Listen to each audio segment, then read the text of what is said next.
அரவிந்த் மருத்துவமனையில் எங்கள் orthopaedic head doctor வானந்தி அவர்கள் தலைமையிலும் டாக்டர்கள் குழு ஒரு புதிய ரோபோவை கொண்டு ரொம்ப ஒரு காம்ப்ளிகேட்டடான ஒரு வெஸ்ட் பெங்கால் பேஷண்ட்டை ட்ரீட் பண்ணி மூட்டு அறுவை மாற்று சிகிச்சை பண்ணாங்க.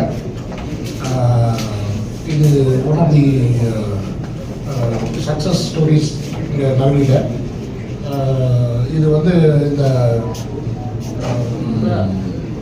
ரோபோவில் பண்ணுறதுல உங்களுக்கு என்ன அட்வான்டேஜ்னா ரொம்ப ப்ரெசிஷன் துல்லியமாக இதை செய்யலாம். அந்த எந்த இடத்துல கரெக்டாக ப்ராப்ளம் இருக்குதோ அந்த இடத்துல கரெக்டாக பண்ணுவாங்க. மற்றும் அந்த ஏரியாவே சின்ன ஏரியாவாக இருந்தது, ஆப்ரேஷனில் கவர் பண்ணுற ஏரியா. இதனால் வந்து நோயாளிங்க ரெக்கவரி வந்து சீக்கிரம் பண்ண முடியுது. ஸோ டாக்டர் வானந்தி அவர் ஒரு 2 வார்த்தை அதை பற்றி நம்மகிட்ட சொல்லுவார்.